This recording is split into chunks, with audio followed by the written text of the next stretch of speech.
Happy Valentine's Day to all you lovely people out there. So as it is Valentine's Day, I thought rather than doing my usual sort of grim dark slap chop style painting, I'll do something a bit more colourful, a bit more brighter. And yeah, so I'm going to do the good old cartoon style painting. Three simple steps. And yeah, I painted a little diorama in some sort of nice bright colours, but made it look 2D rather than 3D. So without further ado, let's crack on and show you how you can paint cartoon style in 3 easy steps. So the first thing you'll notice in doing the cartoon sort of style painting rather than the slap chop grim dark style, and that is I primed everything in white because obviously I'm going to use some nice vibrant colours and a white base. Well, will make it look good. So as you can see, yeah, I'm going for a cute little diorama, say Valentine's special. So I've got these awesome little dragons, and they are set in a romantic setting because obviously you say it is Valentine's Day. And yeah, if you want to get hold of this little set, then there is links down below. Go check out Embernell Studios.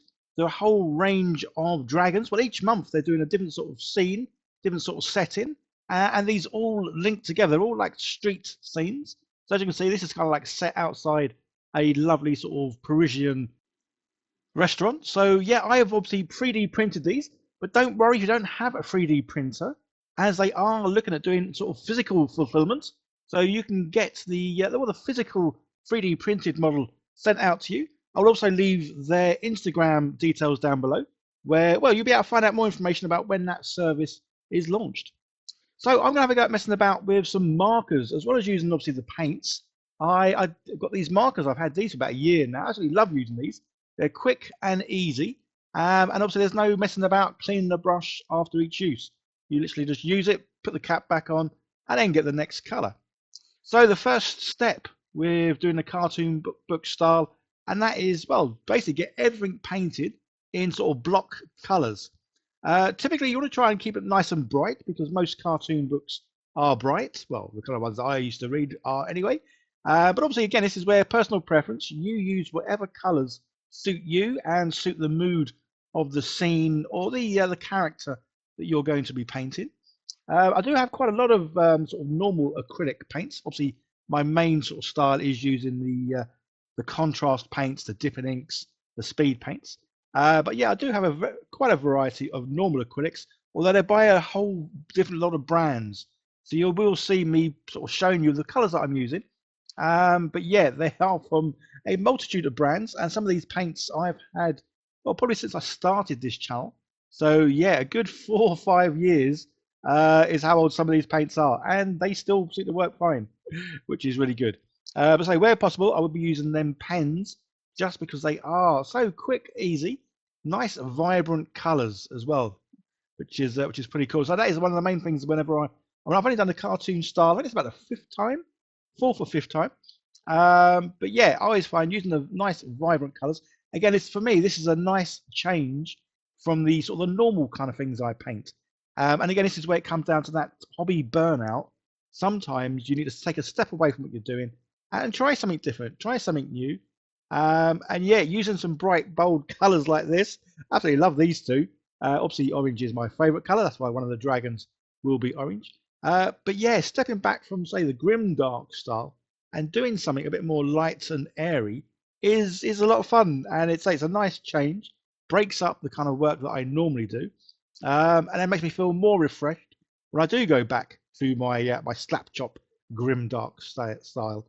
So as I say, yeah, this thing is a case of getting all the block colours on. So I've got 4 actual dragons here. There's two different types, but there's 2 for the actual diorama, and then there's 2 that are going to be sitting on their own little bases. So there we go. Everything's pretty much painted, say, one solid colour. So now what we need to do is go over some of these areas, but with a lighter shade, whether it's a lighter shade of the paint we've used or just a lighter shade of another colour. So these are obviously going to make up the highlights on this little, well, in this case, the diorama, let's say, as well as the miniatures themselves. So with these in my head, this is where I'm not all too good at doing lighting, shadows, that kind of stuff, which is why obviously I love contrast paints. But what I'm trying to do here is in my head, I'm visualizing the sun coming from one direction, and that is kind of like from the right. So it's up in the air, 45-degree angle coming down from the right. So that's kind of why I'm doing all the shadows to the right of, well, everything that's, as you can see, is getting shadows. So each one of those, the paving blocks, yeah, it gets a shadow, as well as everything else. So this is a case of getting sort of a lighter color, and yeah, going around and doing that. So the third stage, this is the one where it really sort of starts to pop and make it look more 2D. Because whenever I do these cartoon styles, it always feels weird, doesn't look right until you get to the last stage, and that is the black marker pen. And again, with this, when I first started doing this, I used to try and get the thinnest black pen I could, and I would take ages doing really delicate lines. Yeah, you don't need to do that. You can get a big black marker. You don't need to be too delicate. Obviously, you don't want to go outside the lines too much. But with a big black marker pen, sometimes you get a nice thin line, and sometimes you get a nice thick line, which is really, really good because then it does look like it has been drawn by someone. So again, this is where, guys, when I always sort of say in a lot of my videos, don't need to be a perfectionist at this. Just have fun. Little mistakes, they might happen, but it's all a learning curve.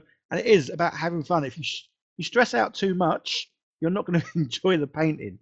And that's why I say I've just relaxed and enjoy the chaos that sometimes happens, and knowing that I can't get everything to be perfect. But what I can do is have fun. And that's definitely what I do with, well, with all the things that I paint. So for these lovely little guys, I didn't want to do too much black line on these, because typically when you do the black line, it literally is every sort of outer edge, and everywhere where one color meets another color. But if I did too much black lines on these cute little things, then I think they would turn into sort of, well, bit evil, bit dark. So I've only tried to go around a little bit of the edges, just because I don't want these to look, well, I want these to look sort of nice and light and airy and basically cute is what I think I'm getting trying to sort of say here. But yeah, absolutely love these miniatures. So guys, check out Embonel Studios down below. So click on the link. Obviously they're doing these different months, different little scenes. So obviously this one is the Valentine scene, which is absolutely awesome. But go check out their winter one. A couple of lovely dragons there for a winter sort of setting. And I say all these dioramas, they're kind of like bookends, but they all link together at the very end, which is just awesome. So as you can see, it's just a case of gluing it all together. And there we go. Absolutely love how this has come out. It's a cute little scene. As I say, it was just fun making something that is lovely and bright and colourful, rather than sort of dingy, dark, and menacing. So I love the little diorama, but the little dinosaurs, or little dragons, sorry, on their little bases themselves, yeah, they are really cute as well. And absolutely love how they come out. So don't forget to check out the link down below to Embonel's Studios. And a big shout out and thank you to all my lovely patrons for helping support the channel throughout these many years, which means I can keep doing this, well, full time, which is absolutely awesome. Okay, guys, I hope you have a great day with your loved one or on your own, whatever you may be doing. You guys take care. See you in the next one. Bye for now.